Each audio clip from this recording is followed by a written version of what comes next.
ਹਾਂਜੀ ਬਾਬਾ ਜੀ ਆਗੇ ਸੀ ਨਾ ਮਸ਼ਹੂਰ ਆਦਮੀਆਂ टिकटॉक ਤੇ ਗੋਰਾ ਤੇ ਗੋਰੀ ਮਾਰੀ ਵੀਡੀਓ ਤੱਕਨੇ ਰਹਿਣ ਸਾਰੇ ਲਾਈਕ ਵੀ ਕਰਨ ਆਖਣਾ ਅਸੀਂ ਪਾਕਿਸਤਾਨ ਆਸਾਂ ਤੁਸੀਂ ਮੈਨੂੰ ਸੈਰ ਕਰਾਣੀ ਹੈ ਇਹ ਮਾਸ਼ਾਅੱਲਾ ਕੋਈ ਮਹੀਨੇ 9 ਮਹੀਨੇ 2 ਮਹੀਨੇ ਪਹਿਲੇ ਰਾਬਤਾ ਕੀਤਾ ਮੈਂ ਕਿਹਾ ਜੀ ਆਓ ਅਸੀਂ ਵੈਲਕਮ ਕਰਸਾਂ ਤੁਹਾਨੂੰ ਇਹ ਫਿਰ ਕੱਲ ਪਰਸੋਂ ਆ ਗਏ ਇਹਨਾਂ ਕੀ ਸੈਰ ਕਰਾ ਰਹੇ ਹਾਂ how are you good for good where are you from France ਤੋਂ ਆਏ ਨੇ ਠੀਕ ਹੋ ਗਿਆ ਹਾਂਜੀ how are you Good. Good? Yeah. Pakistan is so good looking Pakistan. Yes. Yeah. Especially where the green.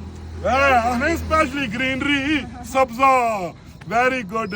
ਤੇ ਨਾ ਕਿ ਅਸੀਂ ਸੈਰ ਕਰਾ ਰਹੇ ਘੁਮਾ ਫਿਰਾ ਰਹੇ ਕੱਲ ਛੋਟੀ ਗੱਡੀ ਤੇ ਸੈਰ ਕਰਾਈਏ ਅੱਜ ਤਾਂ ਉੱਤੇ ਜਾਣਾ ਸੀ ਮੈਂ ਕਿਹਾ ਬਾਰਿਸ਼ ਨਾ ਹੋ ਜਾਵੇ ਵੱਡੀ ਗੱਡੀ ਤੇ ਆਏ ਆ ਇੰਜੋਏ ਕਰ ਰਹੇ ਆ ਹੋਰ ਫਿਟ ਫਾਟ ਐਵਰੀਥਿੰਗ ਇਜ਼ ਓਕੇ ਆਏ ਬਾਬਾ ਜੀ ਮਜ਼ੇ ਇਹ ਹਾਂ